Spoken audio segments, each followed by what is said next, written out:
ನನಗೇನಂದರೆ ನನಗೆ ಊಹಾಪೋಹದ ಮೇಲೆ ನನಗೇನು ಅದ್ರ ಬಗ್ಗೆ ಮಾಹಿತಿ ಇಲ್ಲ. ನೋಡೋಣ ಏನೇನಾಗ್ತವೆ ಅಂಥೇಳಿ.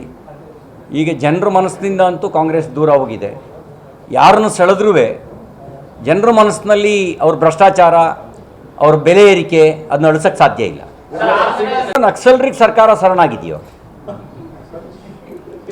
ನಕ್ಸಲರು ಶರಣಾಗಿದ್ದರೆ ಅವರು ಕಂಡೀಷನ್ ಹಾಕ್ತಿರ್ಲಿಲ್ಲ. ಅವರು ಆಯುಧಗಳನ್ನು ತಾವೇನು ಬಳಕೆ ಮಾಡ್ಕೊಳ್ತಿದ್ರಲ್ಲ, ಆಯುಧಗಳನ್ನು ಒಪ್ಪಿಸ್ಬೇಕಿತ್ತು. ನನಗಿರೋ ಮಾಹಿತಿ ಪ್ರಕಾರ ಈ ಗಳಿಗೆವರೆಗೂ ಅವ್ರ ಹತ್ರ AK-47 AK-56 ಬಾಂಬೋ ಗಿಂಬೋ ಏನೋ ಇದ್ವಲ್ಲ, ಯಾವುದೂ ಕೊಟ್ಟಿಲ್ಲ. ಮತ್ತು ಅವ್ರ ಕಂಡೀಷನ್ ಆಗ್ತಾಯಿದ್ದಾರೆ.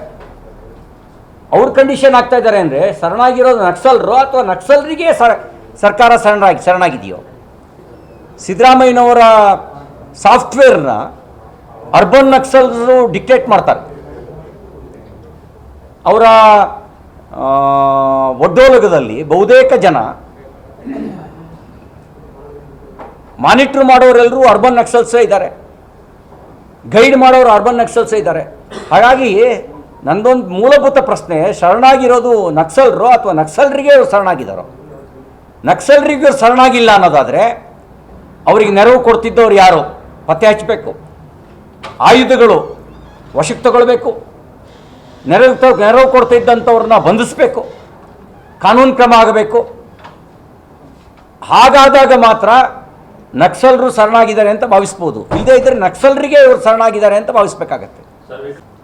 ನಾನು ಹೇಳಿದ್ನಲ್ಲ, ನಾನು ನಕ್ಸಲರ ದಾರಿ ತಪ್ಪು. ಅದು ಸಂವಿಧಾನ ವಿರೋಧಿಯಾಗಿರೋದು, ಪ್ರಜಾಪ್ರಭುತ್ವ ವಿರೋಧಿಯಾಗಿರೋದು. ಸಂವಿಧಾನದ ಮೇಲೆ ನಂಬಿಕೆ ಇರೋರು, ಪ್ರಜಾಪ್ರಭುತ್ವದ ಮೇಲೆ ನಂಬಿಕೆ ಇರೋರು ಬ್ಯಾಲೆಟ್ ಮೇಲೆ ನಂಬಿಕೆ ಇಡ್ತಾರೆ, ಬುಲೆಟ್ ಮೇಲೆ ನಂಬಿಕೆ ಇಡಲ್ಲ. ಮತ್ತು ನಕ್ಸಲರು ನೆರವು ಪಡಿತಾ ಇರೋದು ರಾಷ್ಟ್ರ ವಿರೋಧಿಗಳ ಕಡೆಯಿಂದ.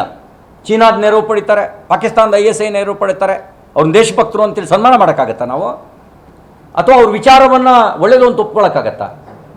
ಹಾಗಾಗಿ ಸಂವಿಧಾನ ವಿರೋಧಿಯಾಗಿರ್ತಕ್ಕಂಥ, ರಾಷ್ಟ್ರಘಾತಕವಾಗಿರ್ತಕ್ಕಂಥ ನಕ್ಸಲರ ವಿಚಾರಧಾರೆ ಅದು ತಪ್ಪು. ವಿಚಾರಧಾರೆಗೆ ನಗರದಲ್ಲಿದ್ದು ಬೆಂಬಲಿಸೋರು ಅಪರಾಧಿಗಳೇ. ಬರೀ ಕಾಡಿನಲ್ಲಿ ಬಂದು ಕಿಡ್ಕೊಂಡು ಓಡಾಡೋರು ಮಾತ್ರ ಅಲ್ಲ, ನಗರದಲ್ಲಿದ್ದು ಬೆಂಬಲಿಸೋರು ಕೂಡ ಅಪರಾಧಿಗಳೇ. ಯಾಕೆಂದರೆ ಆ ವಿಚಾರಧಾರೆಯೇ ಸಂವಿಧಾನ ವಿರೋಧಿ, ಆ ವಿಚಾರಧಾರೆ ಪ್ರಜಾಪ್ರಭುತ್ವ ವಿರೋಧಿ. ಆ ವಿಚಾರಧಾರೆಗೆ ಯಾರಾದರೂ ಸಿಂಪತಿ ಇಟ್ಕೊಂಡಿದ್ರೆ ಅದನ್ನು ಸಂವಿಧಾನ ಪರ ಅಂತ ನಾವು ಸರ್ಟಿಫಿಕೇಟ್ ಕೊಡೋಕ್ಕಾಗಲ್ಲ. ಎಲ್ಲ ಇವತ್ತಿಗೆ ಸಾಕು. ಮುಖ್ಯ ವಿಷಯಗಳು ಮರೆಗೆ ಹೋಗಬಾರ್ದು. ಧನ್ಯವಾದ. ಅಲ್ಲಿ ದಿನ ಹೇಳ್ತೀನಿ ಬಿಡು,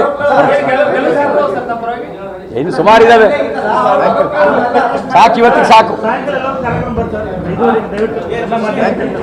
ಈ ವಿಡಿಯೋ ನಿಮಗೆ ಇಷ್ಟವಾದಲ್ಲಿ ಲೈಕ್ ಮಾಡಿ, ಶೇರ್ ಮಾಡಿ, ಸಬ್ಸ್ಕ್ರೈಬ್ ಮಾಡಿ.